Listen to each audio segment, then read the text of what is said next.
Under the harsh morning light of downtown Los Angeles, the courthouse was already surrounded by a storm of cameras, flashing bulbs, and shouting reporters. Every major media outlet had a correspondent on site.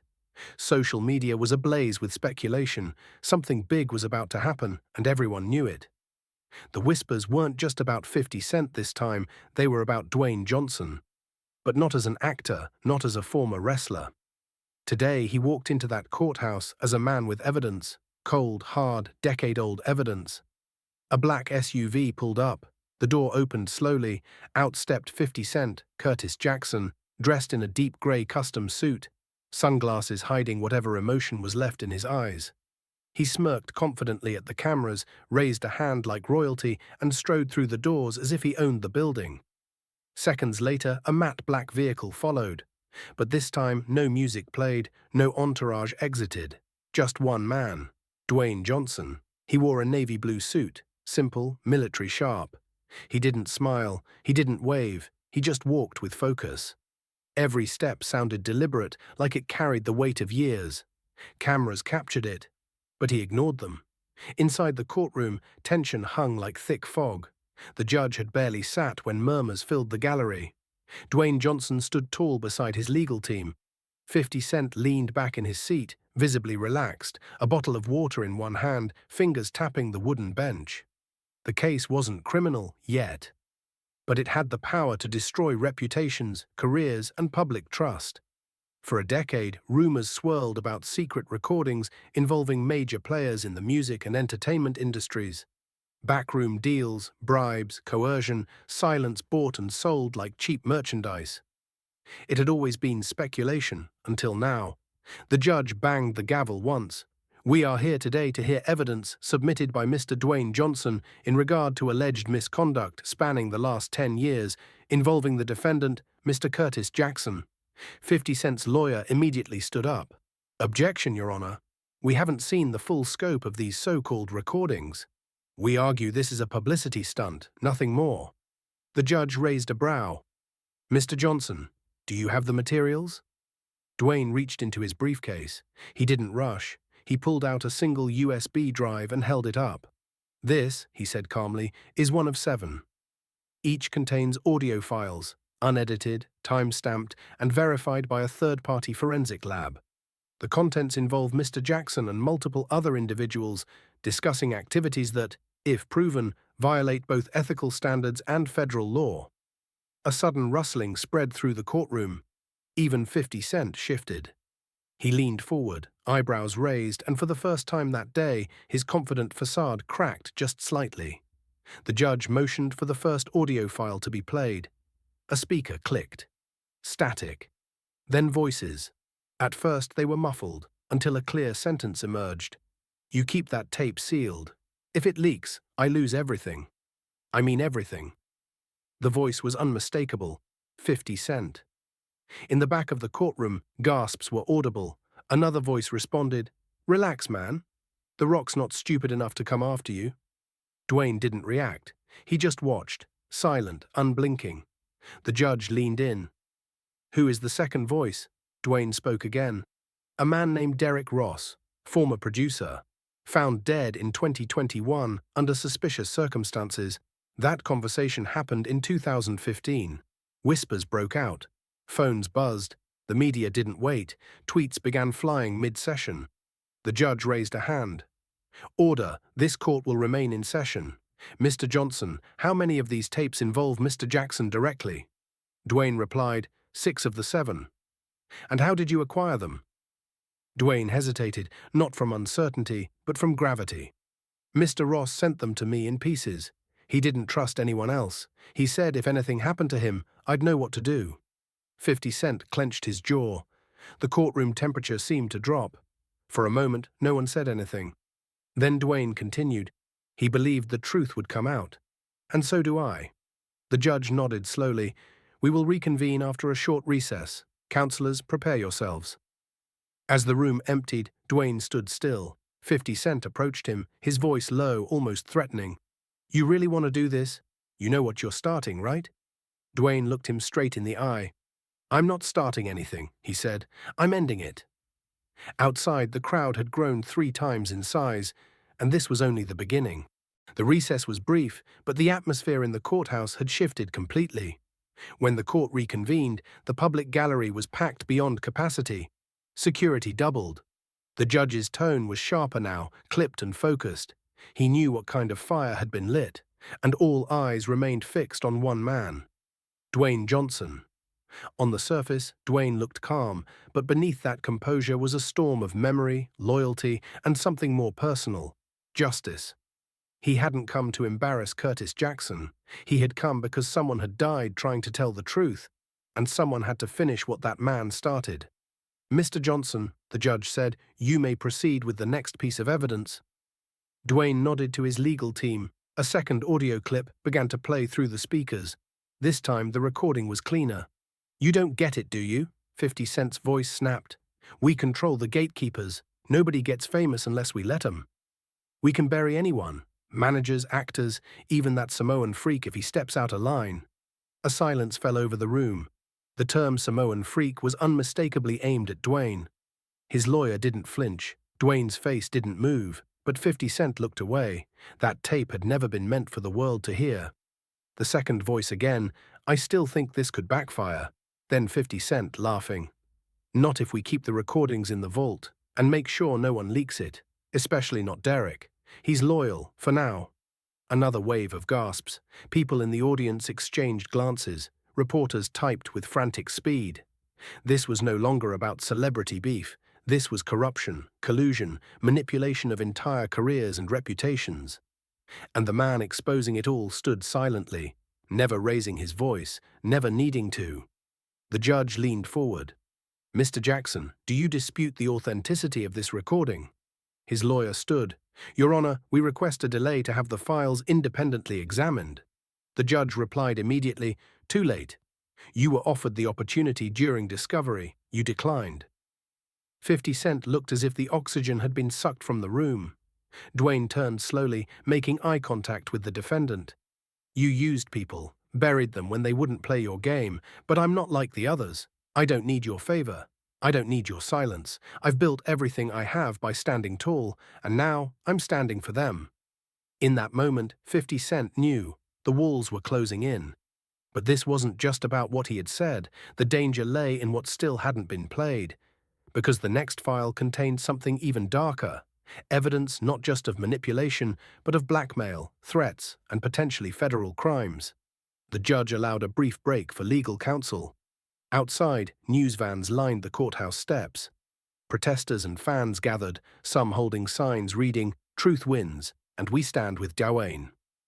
Inside a secured conference room, Dwayne's legal team reviewed the next tape. It contained a discussion about suppressing evidence tied to a defamation lawsuit against a whistleblower. Names were named, money was traced. And worst of all, a voice in the background, unnamed but eerily familiar, laughing as they planned how to shut her up. Dwayne looked at the timestamp. 2017. That year, an up-and-coming artist had publicly accused industry executives of coercion. Days later, she retracted her claim. Months after that, she disappeared from the public eye entirely. No press, no record deal, nothing. Now it made sense. Back in court, the judge returned and Dwayne asked for permission to submit the third audio file. But 50 Cent's lawyer objected, this time visibly shaken. "Your Honor, we request a sealed hearing. The contents of the next recording involve parties not currently on trial and may affect other ongoing investigations." That got everyone's attention, even the judge's. Dwayne looked at the judge. "Your Honor, the people mentioned in that file have already been informed. They've waived anonymity. They want the truth heard." The judge nodded solemnly. "Proceed." As the courtroom went quiet again, Dwayne stood. But before the clip played, he addressed the room. Not just the judge, not just 50 Cent, but everyone. 10 years ago, someone trusted me with their life's last work. A collection of truths that were too dangerous for them to carry alone. I didn't ask for it. I didn't even want it. But I promised I'd do something when the time came. He paused. That time is now. The third recording started. It was longer than the others, clearer. Voices overlapped, argued, panicked. There was talk of payments, threats, silencing people. A name was spoken, more than once. A high-profile label executive, then another name, and another. Then finally the same voice that once called Dwayne a Samoan freak said chillingly, "If The Rock opens his mouth, we bury him in headlines." The room froze. Dwayne didn't react, but the crowd, the media, and the nation watching live all did. 50 Cent's leg started to bounce, a subtle twitch in his jaw. His attorney whispered something, but it was clear the case was no longer winnable. Not in the court of public opinion. And soon, not in the court of law either, because the truth was out, and Dwayne Johnson wasn't finished yet. Outside the courthouse, the air had changed. What had started as a tabloid curiosity had become a national reckoning. Networks interrupted regular programming to stream courtroom footage. Commentators from politics to pop culture weighed in on what had just been revealed. People who once praised 50 Cent for his business savvy now questioned the empire he built. Questions flooded social media. Who else was involved? What would Dwayne reveal next? Why now? But inside the courtroom, silence ruled. The judge called for another recess. Tensions weren't just high, they were suffocating. 50 Cent no longer looked like a mogul. He looked like a man cornered. Gone was the swagger, gone was the smirk, even the way he sat. Shoulders hunched, fingers nervously twisting his ring, betrayed the fear now rooted deep within. Dwayne remained composed, unmoving, as if he had trained for this moment not with weights, but with patience. In the hallway outside the courtroom, his attorney whispered, "We expected pushback. Obstruction, maybe even a PR counterattack. But this quiet? He's rattled." Dwayne didn't respond immediately. Then he said, "He knows what's on the fourth tape." Tape 4 was always the one. The others built the foundation, manipulation, cover-ups, intimidation, but tape 4 would rip open the walls.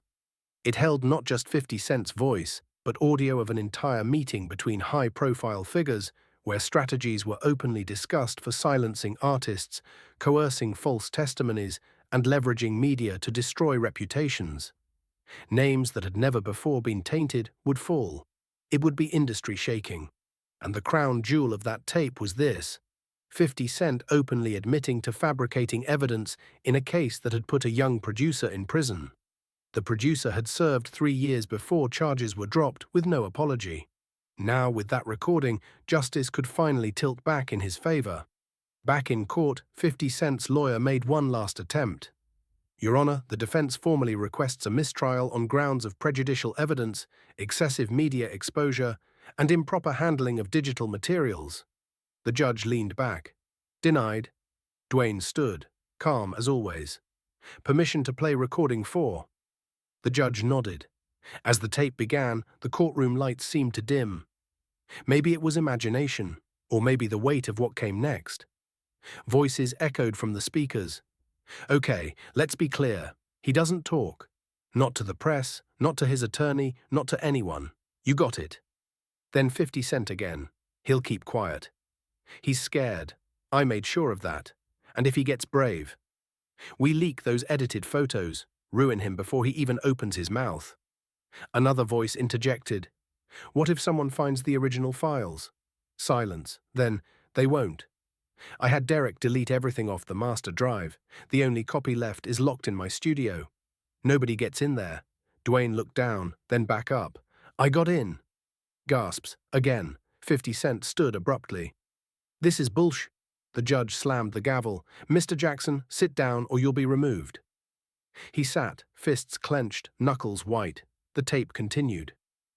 "If anyone ever asks, this meeting never happened," one voice said. Then 50 Cent again. "Relax. The only one who had a conscience was Derrick, and he's not a problem anymore." The courtroom froze. For a moment, even the judge didn't speak. Derrick Ross had been found dead in his apartment in 2021. Official cause, overdose. But those close to him had always doubted it. The timing, the lack of history, the missing laptop. And now 50 Cent's voice, casual, unbothered, seemed to confirm their worst fears. The tape ended. No music, no commentary, just silence. Then the judge spoke, voice grave. This court will recess for 24 hours. Law enforcement is now authorized to seize the defendant's recording studio and offices under emergency warrant. Gasps again. The courtroom erupted. As officers began clearing the room, Dwayne walked out. No celebration, no satisfaction, just purpose. Outside, microphones were shoved in his face. "Mr. Johnson, was Derrick Ross murdered? Do you fear retaliation? What happens now?" Dwayne stopped. He looked straight into the nearest camera. "This isn't about me. It never was. This is about people who were silenced, people who were crushed. This is about truth. And I'm just getting started." He turned and walked to his car. Meanwhile, inside a dark office somewhere in New York, 3 executives watched the live stream on mute. Faces pale, phones silent. One of them whispered, "He has more, doesn't he?" Another nodded, "Yeah, and if he drops the last tape, we're all done." Because there was still a 6th recording, and everyone in the industry knew that was the one they couldn't survive.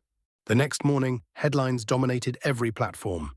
Dwayne Johnson's tapes shake the industry. Secret meetings, silenced whistleblowers, and a decade of corruption. 50 Cent's empire on the brink of collapse. News vans were now parked in double rows outside the courthouse. Protesters, fans, activists, even former music producers had shown up with signs. Some chanted Derrick Ross's name. Others held placards with one message: "We believe Dwayne." Inside, the courtroom atmosphere had hardened into something surreal. Federal agents were present now, plain clothes, silent, but their presence undeniable. They weren't here just to observe. They were gathering names, taking notes, watching reactions. 50 Cent entered flanked by new legal advisors. His previous team had resigned overnight, citing conflict of moral alignment. His new attorneys looked uncomfortable, like they'd been dragged into a war mid-battle. But Dwayne Johnson, he was already there, seated quietly, reviewing papers. Calm, poised, untouched by the chaos he had detonated. The judge opened the session. "Before we proceed, the FBI has formally submitted notice of a parallel federal investigation based on materials provided in this case. As such, today's proceedings will be monitored as part of a criminal probe." That was the tipping point. Whispers echoed across the room. Journalists rushed to text their editors. The court clerk nearly dropped her file, but Dwayne just nodded. He had expected this. Then he stood. "Your Honor, before I present the 5th recording, I'd like to share context." The judge allowed it. Dwayne faced the courtroom. "Over the last 10 years, dozens of young artists have vanished from this industry. Not literally, but professionally. Careers killed, contracts buried, dreams crushed, all because they didn't play by one man's rules, one man who thought fear was stronger than talent." He looked directly at 50 Cent. Many of those people never spoke again, but some tried. One of them was Derrick Ross. Another was Maya Reid. That name hit like a bomb. Maya Reid had been a rising R&B star in 2016. Brilliant voice, soulful lyrics, a breakout tour opening for top names. Then, out of nowhere, she vanished. No explanation, just silence. Rumors swirled: mental health, burnout, label issues. But no one ever confirmed the truth, until now. Dwayne continued. In 2017, Maya Reid contacted Derrick. She had recordings, conversations, proof that she was being manipulated and silenced. She was scared. She asked for help. But the people she feared found out. Her deal was terminated overnight. And then she disappeared. He tapped his tablet. This is Maya's voice, from an encrypted message she sent Derrick Ross 5 days before she vanished. The room held its breath as the 5th recording played.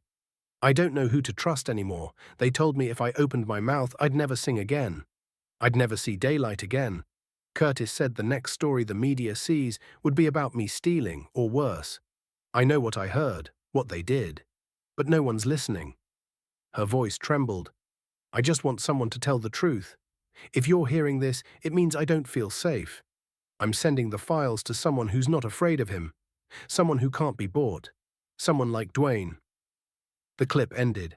Gasps again, then silence. Maya's voice, lost for years, had returned, shaken but unbroken. 50 Cent said nothing, but his hands were visibly trembling. A vein throbbed in his temple. He knew what came next. Dwayne looked up at the judge. "I now request a federal witness protection referral for Maya Reed. She is alive, and she's ready to testify." The courtroom exploded. The judge banged the gavel repeatedly. "Order, order!" Reporters ran out the side doors, calling into phones. Tweets hit the internet faster than they could be typed. "Maya Reed alive, ready to testify. Dwayne Johnson to bring her in." The judge took a moment to regain control, then he turned to Dwayne. "Is this confirmed?" Dwayne nodded. "She's under private protection. Her statement has been verified. The files she sent Derrick matched with those in my possession." The judge turned to the agents in the room. "We'll recess. You'll coordinate with federal authorities for next steps." As the court cleared again, 50 Cent remained seated. He didn't move, didn't blink. His entire career, legacy, and power, all unraveling thread by thread. Backstage, away from the chaos, Dwayne stood alone. A younger producer approached him. She looked barely 25, nervous, tears in her eyes. "Sir, I just wanted to say thank you. I signed with his label 2 years ago. I saw things. I couldn't say anything. But now, maybe I can." Dwayne placed a steady hand on her shoulder. "You will, and you're not alone." That night, a private plane landed at a secured airfield just outside of LA. Maya Reed stepped off. Hidden behind sunglasses and a scarf, she clutched a USB drive in her hand. At the end of the runway, Dwayne waited. He didn't smile, he just nodded. Because tomorrow, the last recording would be played, and no one, not even 50 Cent, would be able to walk away untouched. The final day began under a sky as gray as the mood across the entertainment industry. News outlets called it Judgment Day in Hollywood. Overnight, networks had released special documentaries rehashing Dwayne Johnson's testimony, Maya Reed's voice messages, and Derrick Ross's tragic end. Major sponsors quietly pulled back from Curtis Jackson's brand. 2 major labels halted operations pending internal review. The ripple effect had become a tidal wave. But the true storm still hadn't hit. That storm sat inside a secure hard drive in Dwayne Johnson's hand. As he entered the courthouse, no bodyguards flanked him. No assistants buzzed around. He didn't need an army. He was the army. And today he wasn't fighting for himself. He was fighting to clean out a decade of rot. The courtroom was under federal surveillance now. Armed agents stood in every corner. FBI tech specialists had taken over the court's AV system. And in the front row sat Maya Reed, her eyes calm but unblinking, finally ready to reclaim her name. 50 Cent was already there. His posture was different. He didn't try to smile. No clever glances, no whispered jokes to his legal team. He sat stiff and still, like a man awaiting sentence. The judge entered, voice heavy. "We convene today for the final submission of evidence. Mr. Johnson, you may proceed." Dwayne stood slowly. No theatrics, no opening monologue. Just a look toward Maya, then toward the agents in the room, and finally directly at 50 Cent. "This is the final recording. It was captured in late 2020 without the knowledge of the individuals involved. The file is raw, uncut, and time-stamped. It details the orchestration of a media attack on Maya Reed, the bribing of a federal witness, and the falsification of legal documents used in multiple cases involving Curtis Jackson." He paused.